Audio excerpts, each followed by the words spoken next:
안녕하세요. 영상을 꾸준한 신목사입니다. 오늘은 영적으로 혼탁한 우리네 교회를 바라보며 라는 제목을 하면서 생각해 보도록 하겠습니다. 영적으로 혼탁하다는 것은 이미 미혹의 영이 우리네 교회를 지배하고 있다는 또 다른 모습입니다. 미혹의 영은 속이는 영이죠. 미혹의 영에게 속고 있다는 증거는 분별력이 없다는 것입니다.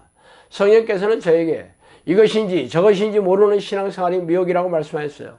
말하자면 진짜인지 가짜인지 모르는 게 이미 미혹되어 있다는 증거라는 뜻이죠.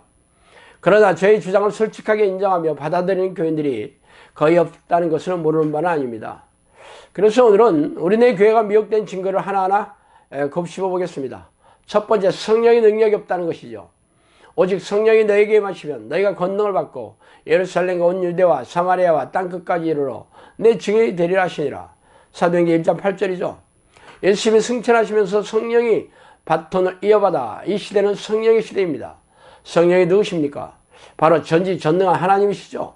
그러므로 하나님의 자녀이자 예수 그리스도의 제자로 자처하는 우리에게 성령이 임하신 증거가 바로 성령의 능력이 임했다는 증거가 있어야 합니다.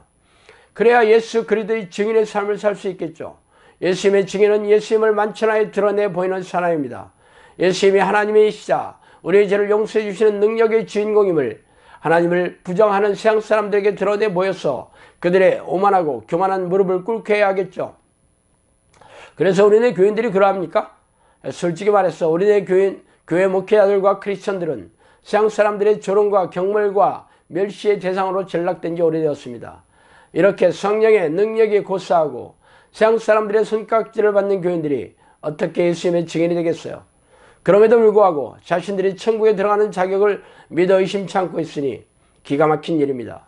이러한 현상이 바로 미혹의 영이 우리네 교회를 지배하고 있는 증거가 아니면 무엇이겠습니까? 두 번째, 자기만족과 자기의를 자랑하는 종교행위를 반복하고 있다는 것이죠.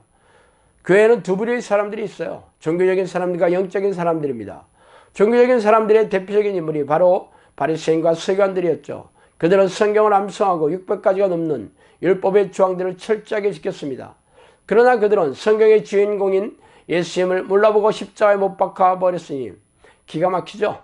그래서 예수님은 그들을 향해서 독사의 새끼라고 저주하시면서 돌아다니면서 교인 한 사람을 만나면 2배나 지옥자식을 맞는다고 책망하셨습니다.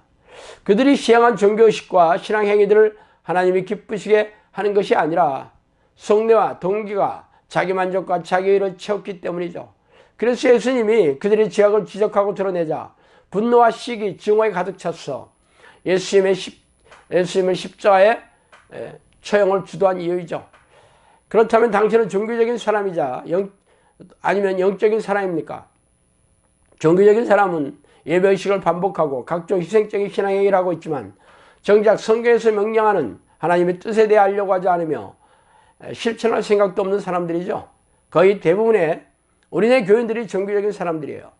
그들이 예배의식에 참석하고 신앙행위를 하는 목적은 이 땅에서 잘되고 축복을 받아 형통하게 살기 위함입니다. 그래서 다른 사람들이 자신이 그동안 해왔던 희생적인 신앙행위들을 알아주지 않으면 속에서 부하가 슬그머니 올라오고 시험에 드는 이유이죠. 그 반면에 영적인 사람들은 성령의 사람입니다. 성령의 사람은 성령의 능력으로 기적과 기적을 드러내며 귀신을 쫓아내고 고질병을 고치면서 영혼을 구원하는 도구로 사용되는 사람들입니다. 그런 사람들은 우리네 주변에 볼 수 없죠. 그러나 자신이 무엇이 잘못되고 있는지 깨닫지 못하고 여전히 교회 마당을 밟고 있으니 기가 막힌 일입니다. 세 번째로 하나님을 만날 생각이 없다는 것이에요. 그러나 내가 거기서 내 하나님 여호와를 찾게 되리니 만일 마음을 다하고 뜻을 다하여 그를 찾으면 만나리라. 신명기 4장 29절이죠. 너희가 온 마음으로 나를 구하면 나를 찾을 것이요 나를 만나리라. 에레미야 29장 13절입니다. 학교에 가서 공부를 하지 않는 학생들이 적지 않죠. 이처럼 교회 와서도 하나님을 만나지 않은 사람들이 넘쳐납니다. 아니, 하나님을 만날 생각조차 없죠.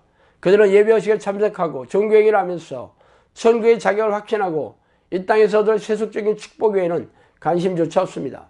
피조물이자 종인 사람이 창조주이자 주인이신 하나님의 뜻이 무엇인지 관심조차 없다는 것이 기이하지 않습니까? 주인이신 하나님이 자녀에게 가장 원하는 바가 바로 주인을 쉬지 않고 찾아와서 하루 종일 깊고 친밀한 교제를 나누는 것입니다. 그러나 교인들은 교회 와서조차 하나님을 만날 생각조차 하지 않고 있으니 거대한 미혹에 빠져 있지 않으면 어떻게 이런 일이 일어날 수 있을까요? 하나님을 만나는 통로는 기도와 말씀입니다. 그러나 우리의 교인들은 규칙적인 기도도 하지 않고 규칙적으로 성경을 읽지도 않아요. 간혹 교회 기도에 참석하는 이들조차 하나님을 만나려는 기도가 아니라 자신의 유익을 구하는 목록을 나열하다가 집으로 돌아가곤 합니다. 성경을 읽는 사람들조차 성경 지식을 머리에 쌓아두어 다른 일을 정지하거나 가르치려 들거나 자기 만족으로 삼는 목적으로 읽을 뿐입니다. 성경을 읽는 목적이 성경대로 살려는 것이 아닙니까?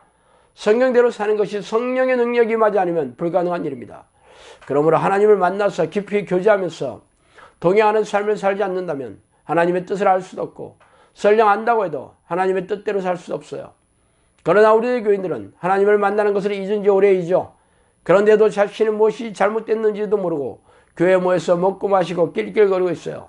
이렇게 미호교육이 창궐한 우리네 교회를 생각하면 마음이 미어터지죠. 영적으로 혼탁한 우리네 교회가 무너질 날이 얼마 남지 않았어요. 성령께서는 저에게 머지않아 교회가 무너질 것이고 양들이 흩어질 것이라고 말씀하셨어요. 슬프고 답답한 일이 아닐 수 없습니다. 자, 오늘은 여기까지 하겠습니다. 감사합니다.